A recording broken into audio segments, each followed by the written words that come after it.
बच्चों, आप सभी का स्वागत है। एनसीईआरटी गणित विषय के अंतर्गत अध्याय 10 वृत्त के अंतर्गत उदाहरण क्रमांक 1 को हम देख रहे हैं, जिसके अनुसार सिद्ध करना है दो संकेंद्रीय वृत्त। यहाँ पे आपको वृत्त C1 तथा C2 एक के अंदर एक दिखाई दे रहे हैं, जिसे हम संकेंद्रीय बोलते हैं।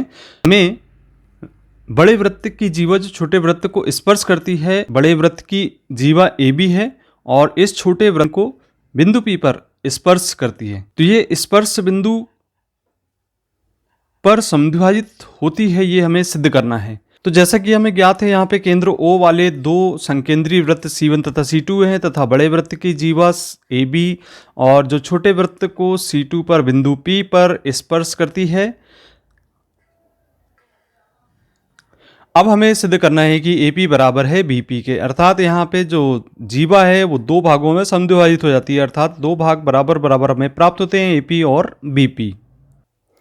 तो अब यहाँ पे हमें सिद्ध करना है कि AP बराबर BP के है। इसके लिए हम रचना कर लेते हैं, O से बिंदु P को मिला देते हैं।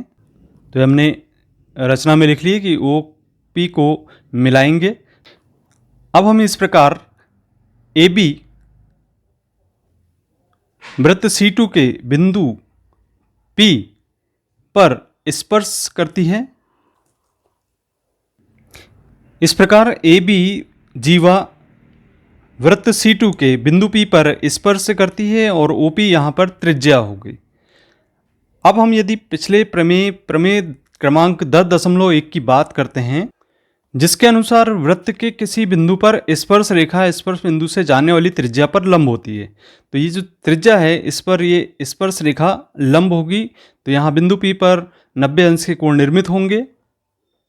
इसके आधार पे हम लिख सकते हैं कि OP लंब है AB पर।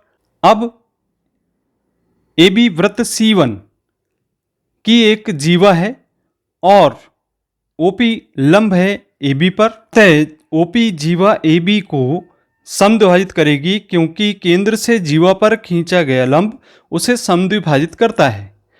अब हम इसे ऐसा लिख सकते हैं, AP बराबर BP के होगा। तय ये सिद्ध हो गया कि दो संकेंद्रीय वृत्तों में बड़े वृत्त की जीवा जो छोटे वृत्त को स्पर्श करती है, स्पर्श बिंदु पर समद्विभाजित होती है। तो इस प्रकार से इस प्रमेय को सिद्ध किया जा सकता है। आपको स्पष्ट हो गया होगा यह प्रमेय। आपको यदि स्पष्ट हुआ है तो आप इस वीडियो को लाइक कीजिए, शेयर कीजिए अपने मित्रों को, और अभी तक आपने चैनल को सब्सक्राइब नहीं किया तो सब्सक्राइब कीजिए। मिलते हैं अगले वीडियो में।